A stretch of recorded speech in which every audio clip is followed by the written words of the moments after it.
Hello, everyone. My name is Randy Packett, and many of you know who I am. Some of you are new.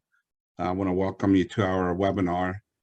We have done many of these webinars throughout the years, and this will be our very first one in 2022. I'm confident you will be benefit from the information we provide you today. If you decide to meet with us after the presentation, I look forward to meeting with you in the future. We'll be presenting a lot of information. So to help you along, I'm sharing a PowerPoint presentation slide on the computer screen that you're seeing. Most of you are have signed on. Actually, I see we still got a way to go. So I'm going to wait about 2 more minutes. So you'll be silent for about 1.5 minutes to 2. Then I'll come back on and we get this meeting going. If everything moves along smoothly, nowadays with the technology, you never know. But if everything works out, we should be done somewhere between 25 to 30 minutes. And if you have any questions afterwards, send us an email or call us, and we look forward to answering that for you as well. So we're waiting around about a little, close to 2 more minutes from now to get the meeting going. Thank you for joining us today.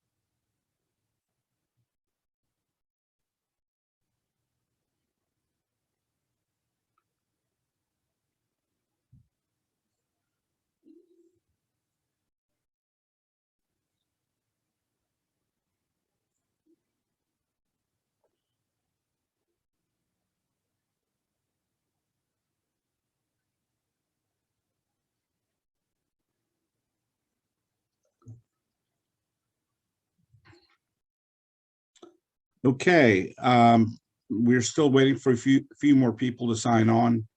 We should have somewhere between 25 and 30 people signing on today. Let me get this meeting going. But before we get underway, here are the few points I'd like to bring to your attention. We must point out that there is no perfect tax management strategy. Every choice has benefits and limitations. No single approach is right for everyone. We don't believe there is a one-size-fits-all strategy. So in this presentation, we'll provide you with the important information about 8 key topics areas regarding taxes. So if you could read the screen for a couple of seconds, just to let you know who we are as a Chesapeake Capital Management. Before we dive into today's talk, let's go back in the history. Some of you have heard me go over this information in the past, but I'm a history buff and I always like to share the information. The first income tax was proposed in 1814 to help fund the War of 1812, but the tax never happened because the Treaty of Ghent ended hostilities in 1815, which meant the U.S. no longer needed the extra revenue. The first income tax that went into effect happened after the President Lincoln signed the Tax Act of 1862. This law said 3% tax rates on incomes above $600 and 5% on incomes above $10,000. Records show that very few Americans actually filed these taxes, though. The Tax Act of 1864 raised taxes to continue funding for a Civil War. Following the Civil War's end, the public began to lose interest in income taxes, so several attempts were made, and the act actually permanently failed following the complaints from the many business leaders. In 1872, the government repealed the Tax Act, and the new tariff restrictions provided most of the nation's revenue for decades. Then in 1913, the 16th Amendment was ratified, which gave the Congress authority to tax American citizens' income. Tax rates have fluctuated over time, as has the income the federal government received from the taxes. Individual income taxes accounted for less than 1% of gross domestic product in the mid 1930s, but they reached as high as 9.2% during the World War II. Looking at this chart, we can see that the marginal tax rate on top earners has varied over time. In 1915, it was 7%. However, after the World War II, the highest marginal tax rate jumped to 94% for those people who made the most money. And he dropped slightly in the years after the war, but rose again and stayed high through the 1950s. Despite being at 50% for the most of the 1980s, he dropped and stayed at 28% for 3 years during the late 1980s before rebounding back to 39.6% in 1993. The highest marginal tax rate dropped a little in the early year 2000, and then 2017 Tax Cuts and Jobs Act reduced the tax rate on the highest earners to 37%. And he's scheduled to stay at that rate until the December 31st of 2025. And then the rate will revert back to 39.6% unless Congress decides to act. And I'm sure they will. And I'm sure most of you agree, tax rate probably won't go up rather than going down. You know, we do owe a lot of money as a country, so. The U.S. federal income tax system is progressive, meaning that tax rates increases as your taxable income increases. The lowest income earners may pay no federal income tax at all, while higher income earners pay a significant percentage of all the income taxes collected. Overall, income taxes cover nearly half of all federal revenue. And here's a few did you know highlights about the tax system.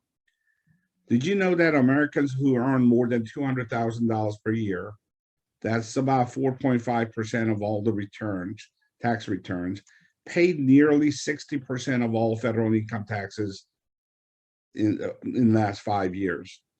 By the way, 5 years ago, in 2016, the year that finished all the way through, is the most recent information available for the Internal Revenue Service. That's why I'm sharing the numbers with you. Did you know that the Americans who earn below $30,000 per year, and believe it or not, obviously that number is going to change with all the minimum wages going up, but there are 44% of the tax returns filed made less than $30,000 in 2016. They only paid about 1.4% of all federal income taxes. And Americans who earn more than $2 million a year, but under $5 million, pay nearly 21% of all the federal income taxes then. Today, we're going to discuss 8 specific tax issues. First, we're going to review the current tax rules. Everybody remembers the 2017 Tax and Jobs Act, which brought about big sweeping tax changes. Most of those are still in effect, but we'll point out a few changes. And next, Roth conversion opportunities for 2022, healthcare laws and your taxes, distribution actions, tax smart asset location, and gift tax exclusions. Let's start by discussing some tax law changes that came into effect since the tax cut of 2017. For the year 2022 tax year, the standard deduction has gone up to $25,900 for joint filers. So if you don't itemize, you take the standard deduction, and if you're married and file jointly, you'll be able to deduct $25,900 so that amount will be deducted from your tax income. $19,400 for the head of household and $12,950 for single filers. The state and local tax, also known as a SALT deduction, now has a $10,000 cap. I think that most of us living in state of Maryland, state and local income taxes, I don't think too many people pay over $10,000 in taxes. So especially if you're retired or close to the retirement and living off from a fixed income. But for those people living in high expensive places like New Jersey and New York, they are looking forward to getting the SALT deductions that's been repealed for them. The child tax credit stayed at $2,000, and the phase-out increased to $400,000 for married couples. The limits for deducting mortgage interest for buying, building, or improving your home stay the same, with the maximum of $750,000 in principal value.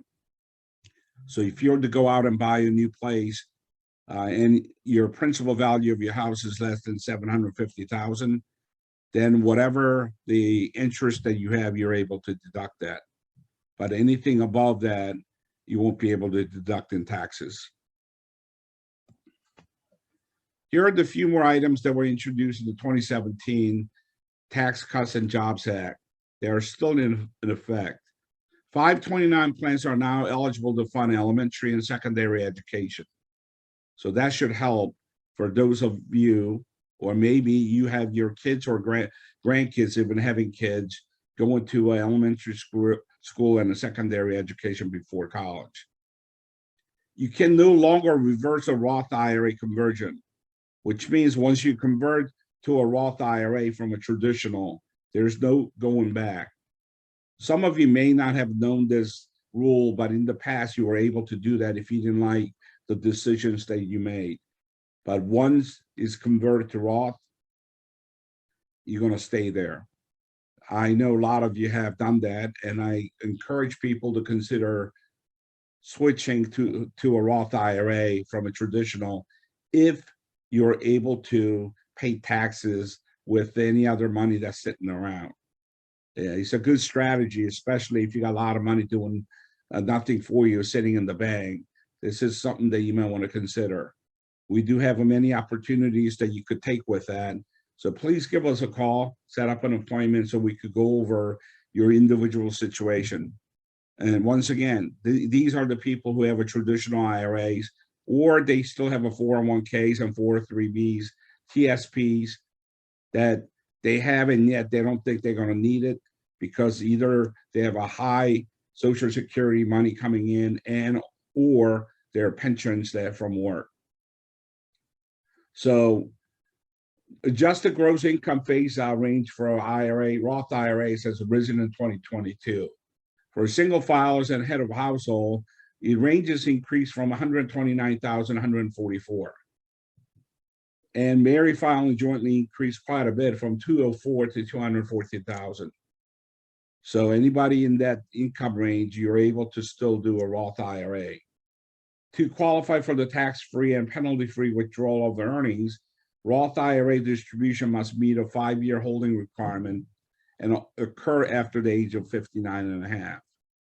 I had few incidents this past year that I'd like to share with you, in that some of you have opened up a Roth IRA or may have converted it from a traditional IRA to Roth. Perhaps you may have done that and you're in the mid-50s or early 50s. Just remember, whatever your age is, if you happen to convert or put the money in a Roth IRA, even though you may have met the 5-year holding requirement, if you're not 59 and a half, you're not going to get a tax-free and a penalty-free withdrawal. So please talk to your accountant, whoever does your taxes, about that, to make sure that whatever the decision you make to put money in a Roth IRA is going to help you.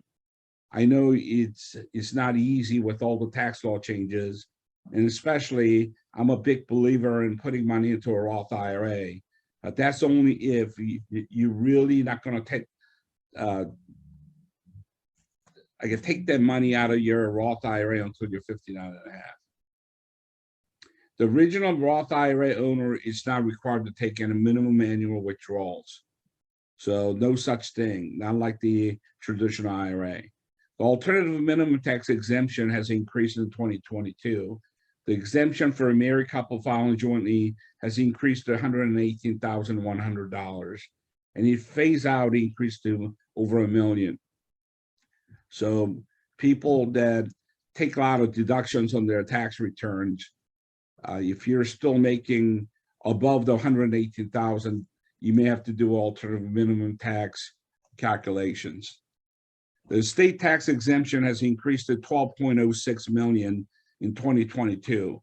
So that basically means that if your total estate is worth $12 million, you don't have to pay any estate tax to the federal government. If you're married, filing jointly, and you take the deduction or take advantage of your spouse dying, and you move that money over to a separate account, then you're double that amount. So as long as you both, while you're living, you have less than 24 million, you don't have any estate taxes to worry about. Let's see. Despite changes in the tax law, capital gains don't change. That's an important detail to keep in mind. In the chart above, we focus on long-term capital gains. Long-term capital gains meaning that you have securities for at least 12 months to qualify for that. The highest earning taxpayers still have a 20% tax rate on long-term capital gains. Those in the lower brackets will pay either a 15% or even zero, depending on their incomes. Please note that these tax rates do not include any applicable state taxes. Short-term capital gains, those appreciated assets held in less than a year, are taxed at your ordinary income tax rate.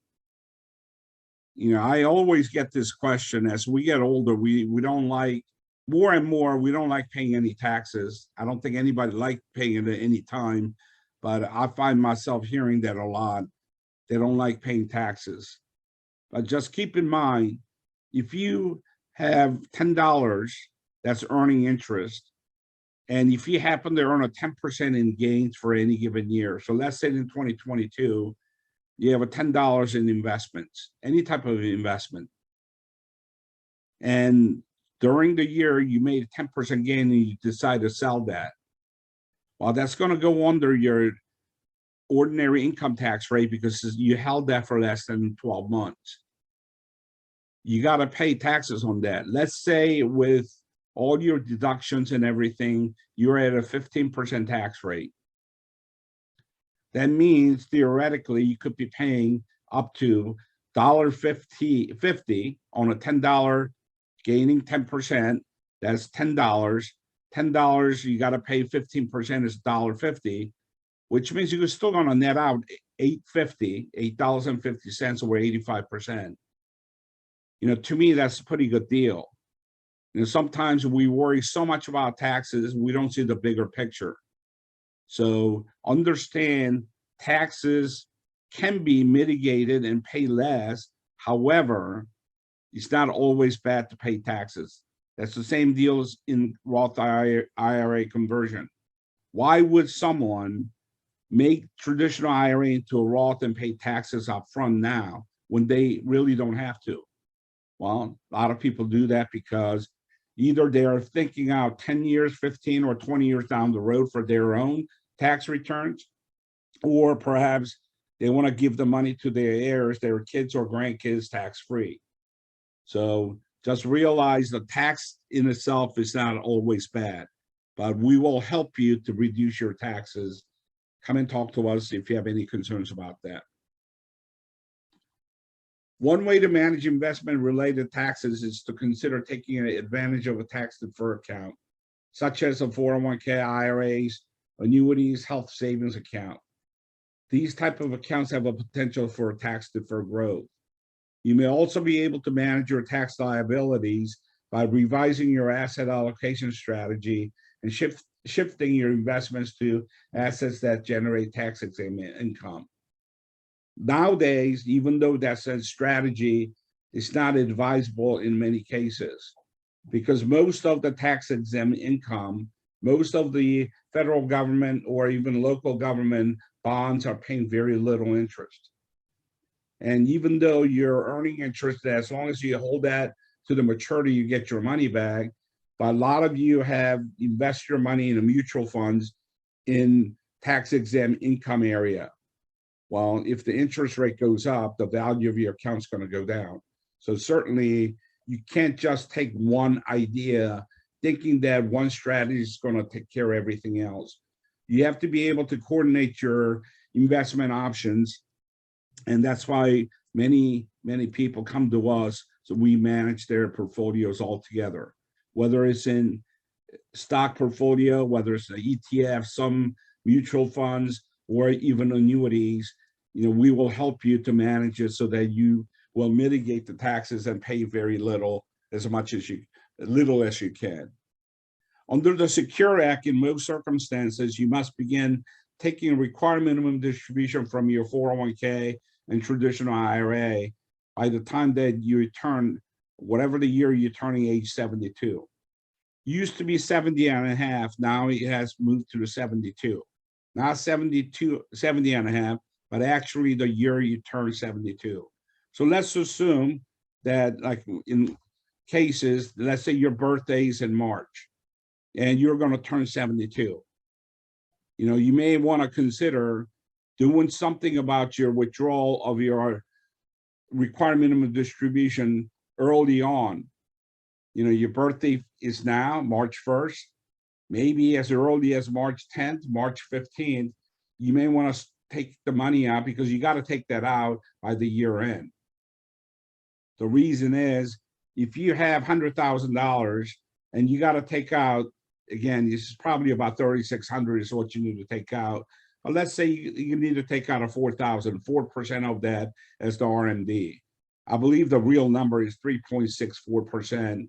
But if it's $4,000 and you got to take it out anyway, why not take that out, pay taxes, or if you don't have to file for any type of tax returns right away, if you're able to hold on to it till the tax time next year, why not reinvest that? Take the $4,000 out, knowing that you got to pay taxes on it, reinvest that. Perhaps that $4,000 will generate enough gains so that by the time you got to pay taxes, that you have that tax money right there. So there are many ways you could mitigate paying taxes, but certainly that's one idea. Another idea is, nowadays with the new rule, even if you're age 70 and a half and older, you're able to deduct or put money away in IRAs and take the deduction. So sometimes I have many clients that work beyond the age of 70 and a half. I have clients actually working into the 80s. If you're still working after the age 72 and a half, maybe perhaps you could, if you're still married and you have a spouse, you could work up to maybe $14,000 in income during the year, whether it takes 3 months to get there, 6 months, or 9 months. Work just enough to earn $14,000, and knowing that, if you have $300,000-$400,000 of IRAs, you got to take the minimum distribution, which may come out to be about $14,000. Why not work, take the required minimum distribution out of the IRA, but you're allowed to put away into a new IRA account up to $7,000 per person, you and your spouse. That means you're taking a $14,000 income, you're not paying any taxes on it. Your net amount is zero. So that's another strategy that you may want to consider. Let's take deeper into the 401ks and traditional individual accounts. Contribution limits went up slightly this year, but there was no change in the catch-up contribution for employees age 50 and older. Taxpayer may contribute up to $19,500 to their 401ks, 403bs, and most 457 plans, or any federal government TSPs, thrift savings plan in 2022. The catch-up contribution limit for employees 50 and older has increased to $6,500. So which means the total amount that you're able to put away for year 2022 will be $26,000. I believe that's the right number. Let me double check that. Let's see, 20, yeah, I believe so. So if I'm doing the math right, that's the right amount. And then the IRA contribution stayed for 2022, $6,000 at the age of 50, and the catch-up contribution of $1,000. So that's the amount of money that you could put away into your IRA account. and take the deduction. Total of $7,000 for 2022. So either in the 401k, 27,000. I was wrong with that. 20,500 is the regular contribution in the 401k, and 65 is the catch up. So you could put away a 27,000 and 7,000 total for the IRA account. So maximize your deferral if that's the right thing to do. Put away as much as you can for the future. You know, more you save now and less money you take out in early years that you're working, or in the age of 60s, you know, later on, you're going to have more money or less worry because you will have more money to live. Now, we'll see a slight changes to the individual retirement account deduction limit for Roth IRA cutoffs. So tax deduction for traditional IRA contribution phased out range depends on your filing status and workplace or retirement plan. But as I said, you know, if you're age 72 or older and you decide to still work, having worked for $14,000, even if you're getting a Social Security, you'll be able to take the full deduction. So I think that that's something to really consider. The individual retirement accounts rollover limit rule remains in effect in 2022. This rule was established in 2015 and allows taxpayer one IRA rollover from one account to one another in 12-month period, no matter how many IRAs you may have.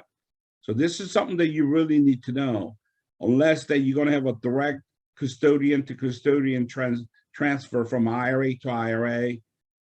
If you have a multiple IRAs, you cannot take that as a constructive receipt in your hand and then try to roll that over to some other IRA account. You could do it once, but not more than one account. So keep that in mind.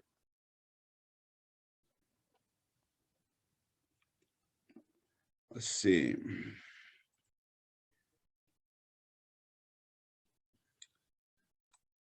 I got us stuck here, so let me see why. There you go. I don't know what happened. I apologize, folks. Anyway, we've covered some of the updates and details related to the recent tax law changes. So let's move on to talk about more closing the Roth IRA conversion. There's no required minimum distribution withdrawal. So you understand that. And while the Roth IRA conversion is not right for everyone, it does provide an advantage for some investors. In a Roth conversion, you may withdraw money from a traditional investment, like individual retirement account, to pay the federal and state income taxes due and move the funds into a Roth IRA. All the future growth and withdrawals are then tax-free. The Roth also don't have to take a required minimum distribution, as it says on the above, which can play a role in an estate and income tax strategy. One important detail to note is that you can no longer undo a Roth IRA, as I have mentioned to you earlier. That's important. Some of you have used that to your advantage, but you can't do that anymore. But a lot of you, if you have never done a Roth conversion, you probably don't know that that was available to you. There are also some other considerations when converting a traditional individual retirement account into a Roth IRA. That includes that you may not want to start a Roth conversion if it will significantly increase your current tax burden, especially if you're at a 24% tax income tax rate now. And by doing a conversion, if he's going to bring you up to the 37%, that just doesn't make sense. As long as that you understand that that's what the difference is and you still want to do that, then that's something that you may want to consider. But most of the time, you may want to spread out your conversion, not taking the whole lump sum of your IRAs into that in any given 1 year. You may reduce the benefits of the Roth IRA conversion if you use the IRA funds to pay the conversion tax, which in most cases I don't advise people to do. In rare occasions, that makes sense. You know, I do understand that you may want to do that, but the best way to do it is if you got any money sitting around in the bank, you have CDs coming due and there are new CD ratings less than 1.5%, even at 2%. I don't think you can get anything like that anymore. But if you're earning only 1.5%, 2%, or perhaps you have a lot of money sitting in the bank earning zero interest or virtually zero, that may be the type of money that you may want to use, when you do a conversion and you have a taxes due. If you're planning to give to a charity, one tax-efficient way to do it is to donating appreciated stocks, bonds, or mutual funds rather than selling them and giving them cash. Donating the assets instead of cash eliminates the requirement to pay the capital gains tax on the sale. You may be able to get a deduction for the property's fair market value if you give to a qualified charity. At the end of 2015, Congress made a permanent the individual retirement account charitable giving tax break. This enabled taxpayers who are 72 years old to make donations directly from their IRAs. Now, taxpayers who are subject to the distribution rules can use all or part of their distribution to make the qualified charitable distribution, which is known as a QCDs, directly to the qualifying organization. And we know, and you may even know, and some of you have done this, many of our clients have asked us to do that, so the money goes directly out of their IRAs to a charity of their choice. And we could help you with that. Let's talk about how healthcare laws may affect your taxes this upcoming year. In 2013, 2 healthcare taxes came onto the books, which affected high-income taxpayers: the additional Medicare tax and the net investment income tax. Let's start with the Medicare Wage Tax. As of 2013, high-wage individual pays an additional 0.9% on wages above a certain threshold. Who's subject to the additional tax? If you're married and file federal taxes jointly, you are subject to a 2.35% tax on your combined wages that exceeds $250,000, as compared to the 1.45% tax you pay on the wages below that. If you're married but file a separate return, the additional tax will apply to the wages that exceeds $125,000. For everyone, that threshold is $200,000 of wages.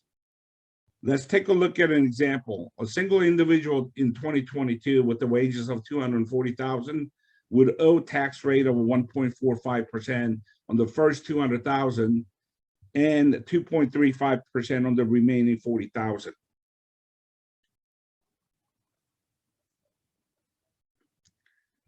The second Medicare tax affect investment income, also known as the earned income. Before 2013, you did not have to pay any Medicare taxes on investment income. With the net investment income tax, however, certain high-earning investors have to pay an additional 3.8% tax on income received through the investments. People who have to pay this tax include individuals whose modified adjusted gross income is above $200,000. People who are married filing individually with the AGI above $125,000, and for couples filing jointly more than $250,000, some estate and trust are also subject to this tax. So just realize, if you make a lot of money, you're also going to pay more taxes in Medicare. If you spend a relatively large amount of money on health-related services, and some of you may have, because either through the COVID related or not, I have in my family, we have gone through this similarly.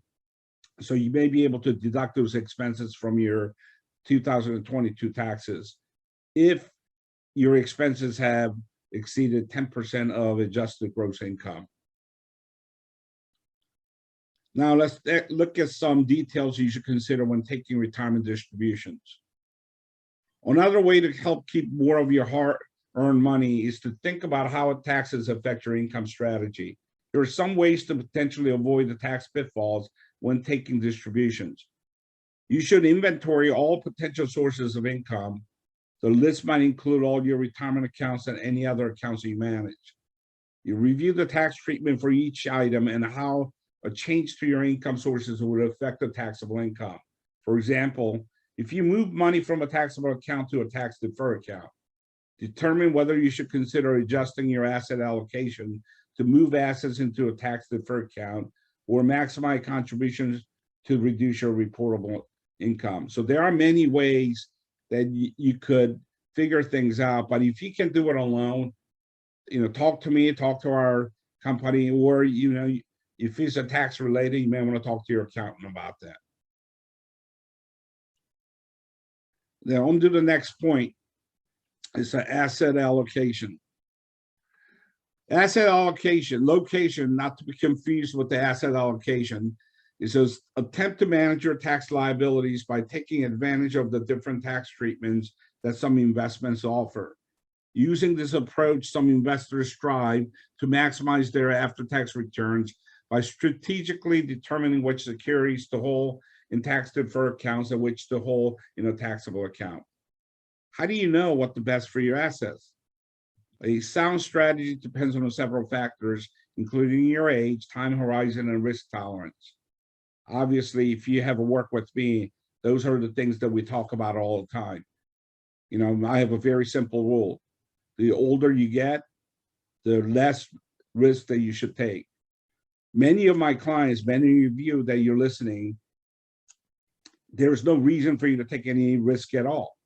You have more than enough to live comfortably without taking any chances. So my question is, why should you take chances when you don't have to? There are strategies, there are things that you could do to move your money into the right type of products where you don't have to take any type of undue risk. So you could, again, make an appointment and talk to us about it. Now, let's talk about getting most out of your annual gift tax exclusion, which can be a very powerful estate tool. Remember, he said it's an estate tool, not an income tax tool. So let me explain to you in a minute what that means. The gift tax exclusion will allow you to give $16,000 to anyone in 2022 without having to use your lifetime gift exemption amount. As long as you limit the gift each year to that year's exclusion amount, the Internal Revenue Service doesn't require the giver to file a tax return. No gift tax will be due. Anything above the $16,000, you're supposed to file the gift tax return and pay taxes on it. So think about that. The example that I like to use is this. Let's say you have a couple who has 3 children. The 2 parents could give a total of $96,000 to their children. That's $16,000 to each child by both parents.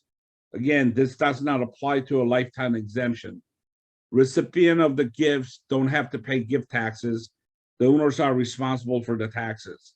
So as long as you keep it below that, less than $96,000 in this case, the couple who's giving the money to their kids don't have to pay taxes. Even if you give more, you still won't have to pay federal taxes, at least until you reach the lifetime gift exclusion of $12 million. So for most of us who's listening, I don't think you have to really worry about that at this stage. If you have more than 12.6 million, we have other strategies you could take to limit your estate taxes to the federal government. Okay, well, so we're nearing the end of our points. We just have a few more points to make. And let's move on to the highlight of Treasury Securities and tax-exempt municipals. We could talk a lot about the treasuries, but for the sake of time, we'll only discuss a few important points. Treasuries typically offer interest rates lower than any other taxable fixed income investments. Many investors choose treasuries because they are backed by the full faith and credit of the United States. As low-risk investment, Treasury securities can play a role in a diversified portfolio. The government guarantees timely payment for principal and interest on Treasury bonds and bills. And if you held to maturity, they offer a fixed return rate and fixed principal value. However, the value of the bond is not guaranteed and will fluctuate. So just realize that. And simple, it may not be true in all the cases, but typically when you hold a bond now, or when you buy it and the interest rate goes up, it means that you're losing the value of your account. So your total value may go down. Our final point is to giving to a charity. Why do we leave this topic to last? We wanted to focus first on helping to ensure your financial house is in order before examining how it could support the causes you care about. Ultimately, this is one of our primary goals at Chesapeake Capital Management. We help our clients to build financial lives and reflect their values. We would be remiss if we didn't mention that, thanks to a certain tax considerations, giving in the proper manner may be able to provide you, the taxpayer, with the worthwhile tax deductions. We sincerely hope you enjoyed my presentation today. We're here, so please call us, email us, and make an appointment so that we could get together and share some more important information in your personal basis. So thank you again, and Happy New Year, even though it's mid-February. I hope you all had a good Valentine's, and God bless you. Bye-bye.